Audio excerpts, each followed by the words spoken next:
Assalamu alaikum everyone. So welcome to the series where we are trying to understand the fixed appliances. So today's topic is about the banding कि जब हम attachments को teeth के ऊपर fix करते हैं तो वो अटैचमेंट्स जैसे कि लाइक ब्रैकेट्स और मोलर ट्यूब्स और जितनी भी लाइक अटैचमेंट्स होती हैं जिनको हम लोगों ने अटैच करना है ऑन टू आर टीथ वो किस तरह होती है। तो सबसे पहले हमारे पास दो प्रोसीजर्स होते हैं ना, we can have a banding procedure, another one we can have a bonding procedure. Lekin today we are just going to discuss this banding procedure, not the bonding one.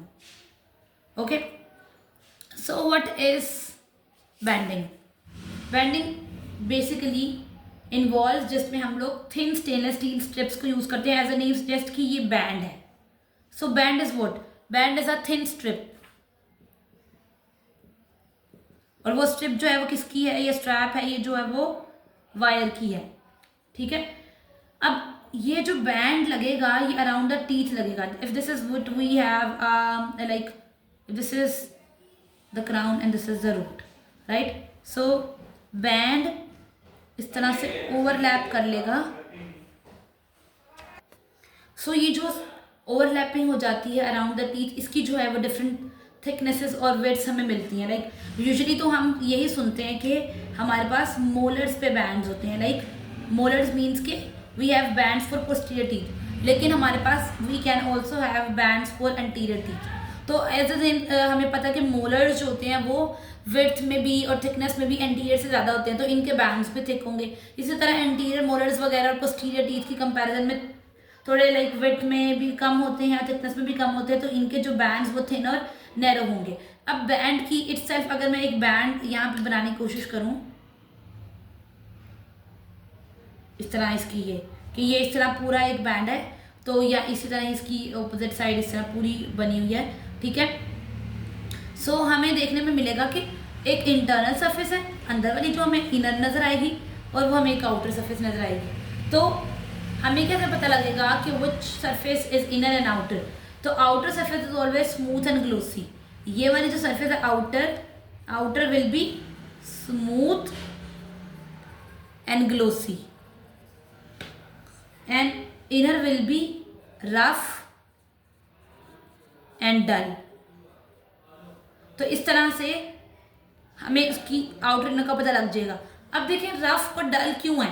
Because जो चीज़ हमने पढ़ा है कि जब हम इचिंग भी करते हैं, एसिड इचिंग वगैरह भी, उसमें भी जब surface of the tooth rough हो जाती है तो ज़्यादा अच्छी रिटेंशन मिलती है. तो जो बैंड है इसकी जो इनर सरफेस है रफ और डल होने की वजह से हमें क्या मिलेगी? अच्छी रिटेंशन मिलेगी.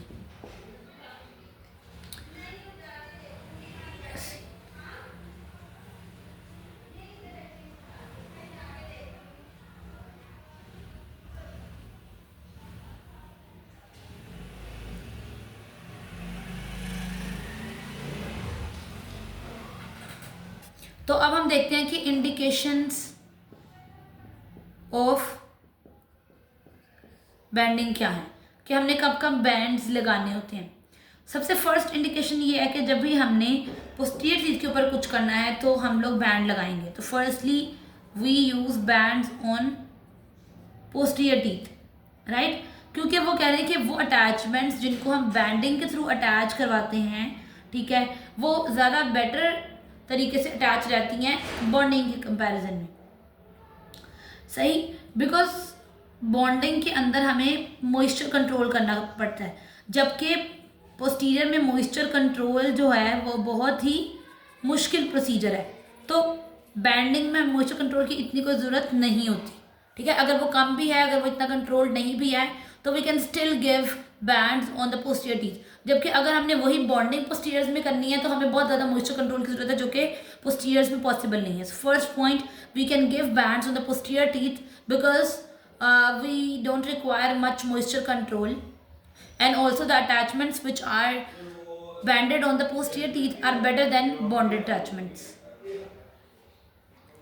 So the second point comes to be buccal और lingual attachments के लिए हमें बैंड लगाना चाहिए. So अगर हमें किसी भी टूथ के ऊपर बकल साइड पे या लिंगुअल साइड पे कोई भी अटैचमेंट लगानी है तो हमें उस बक्कल और लिंगुअल अटैचमेंट को लगाने के लिए वहाँ पे उस टूथ के ऊपर बैंड देना है, ठीक है। तो ये हो गया second point. Now comes towards third point which is कि हमारे पास बैंड्स जो होते हैं वो हैवी फोर्सेस को, हैवी ओक्लूजल फोर्सेस को ज़्यादा अच्छे से बेयर कर लेते हैं। हैवी ओक्लूजल फोर्सेस को बेयर करने की कैपेसिटी बैंड्स में ज़्यादा होती है, ठीक है। जैसे कि हम बात करेंगे कि अगर हम जब बैंड्स में हम लोग हेड गियर की जो लाइक वायर वगैरह है, हम लोग हेड गियर के केस में एक्सटर्नल अप्लायंस जो है उसके केस में हम अटैच करते हैं इसकी, ठीक है, इसकी अटैचमेंट्स। तो बैंड्स ही होते हैं जो इसकी जो हम लोग अटैचमेंट्स अंदर इंट्राओरल दे रहे होते हैं, वो बैंड्स इंट्राओरल मौजूद होते हैं, तो वो बेयर कर रहे होते हैं इन हैवी फोर्सेस को। सो जो कि बॉन्डिंग के प्रोसीजर में तो पॉसिबल नहीं है इतनी हैवी फोर्सेस को लाइक बेयर अप करना। सो नेक्स्ट पॉइंट हमारे पास है कि हमारे पास पोर्सिलीन और जो गोल्ड की रेस्टोरेशन होती हैं, लाइक अगर आपके पास कोई टूथ है, ठीक है, फोर्थ पॉइंट ये है, अगर आपके पास कोई टूथ है और उसके ऊपर पहले से कोई रेस्टोरेशन लगी हुई है, राइट, तो अगर वो रेस्टोरेशन गोल्ड या पोर्सिलीन की है, ठीक है, तो उसके ऊपर हमारे लिए जो बैंड देना है वो ज़्यादा इजी है और ज़्यादा प्रेफरेबल है। Then comes the fifth point जिसमें वो कह रहे हैं कि ऐसे टीथ जो कि क्या शो करते हैं, रिकरंट मतलब बार बार, रिकरंट ब्रेकेज, बार बार चिपिंग ऑफ और ब्रेकेज वगैरह के चांसेस होते हैं,